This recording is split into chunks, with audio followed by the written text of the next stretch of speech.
માત્ર 15 જ મિનિટમાં દહીં છોલે ઘરે જ બનાવો. આવા દહીં છોલે ખાશો તો વારંવાર બનાવવાનું મન થશે. આ રેસીપીને જોવા માટે છેક સુધી વિડીયોમાં જોડાયેલા રહેજો. નમસ્તે મિત્રો, સ્વાગત છે તમારું મારા આજના નવા વિડીયોમાં. મિત્રો, આજે આપણે બનાવીશું દહીં છોલે.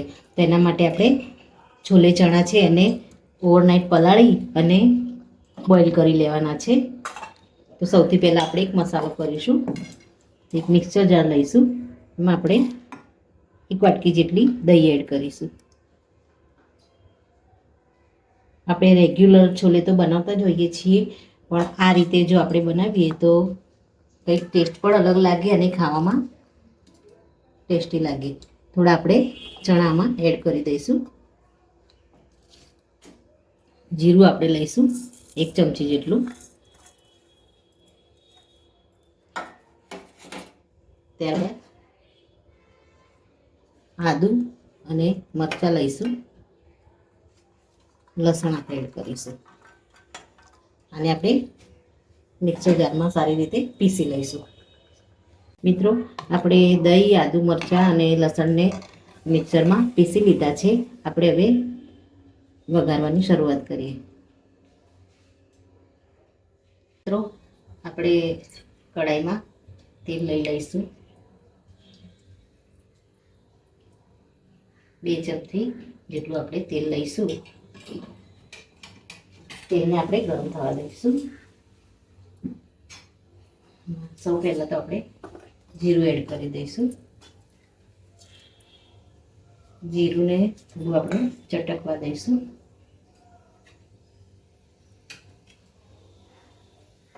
જીરું થોડું ચટકી જાય એટલે આપણે એમાં ઝીણી સમારેલી આપણે ડુંગળી એડ કરી દઈશું.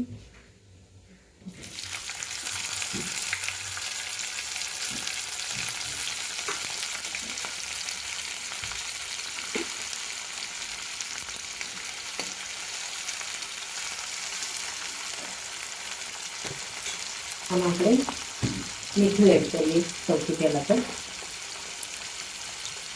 આપણે ચણાને બોઇલ કરેલા છે ત્યારે એમાં મીઠું એડ કર્યું છે. એટલે આપણે ટેસ્ટ મુજબ મીઠું એડ કરી લઈશું. ડુંગળીને આપણે થોડી સોફ્ટ થવા દઈશું. મિત્રો, ડુંગળી તેલમાં સોફ્ટ થઈ ગઈ છે. આપણે એમાં ટામેટું એડ કરી દઈશું. ચાટ મસાલો આપણે 1 ચમચી જેટલો એડ કરીશું. હળદર આપણે એડ કરી દઈશું.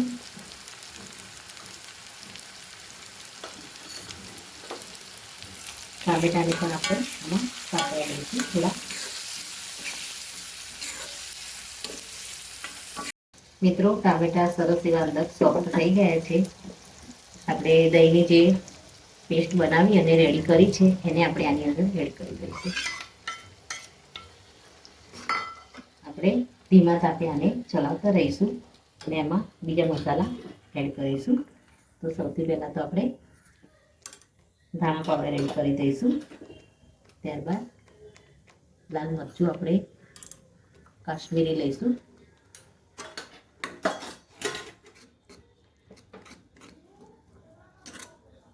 પેસ્ટને આપણે સારી રીતે થવા દઈશું. થોડું આપણે થિકનેસ વધારે લાગે તેમાં પાણી પણ એડ કરી દઈશું. થોડી વાર આપણે ખાલી ચલાવીશું.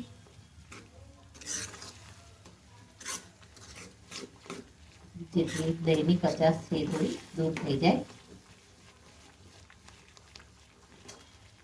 તો મિત્રો, તમે જોઈ શકો છો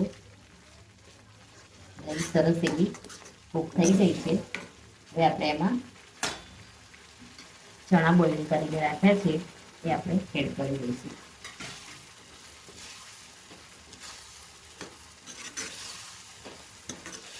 દહીં સાથે મસાલા શેકાવાની સરસ એવી સુગંધ આવે ત્યાં સુધી તમારે થોડું આ રીતે ચલાવતા રહેવાનું. મિત્રો, મસાલાની સરસ એવી સુગંધ આવી ગઈ છે. હવે આપણે એમાં પાણી એડ કરી દઈશું. જેમાં આપણે દહીંનો મસાલો કર્યો છે એ જ વાસણમાં પાણી એડ કરી અને આપણે જરૂર પૂરતું તમારે જે થિકનેસ જોઈતી હોય એટલું તમારે પાણી એડ કરી દેવાનું. આપણે પાણી એડ કર્યું તો આપણે એના ભાગનું થોડું મીઠું પણ એડ કરી દઈશું.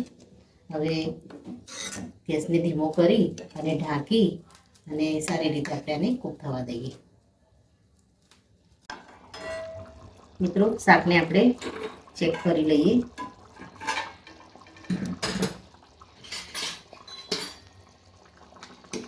બસ આપણે આ રીતની થિકનેસ રાખીશું. ગેસને આપણે હવે બંધ કરી લઈશું. ઉપરથી થોડા મીઠા લીમડીના પાન, આપણે કસૂરી મેથી એડ કરી દઈશું.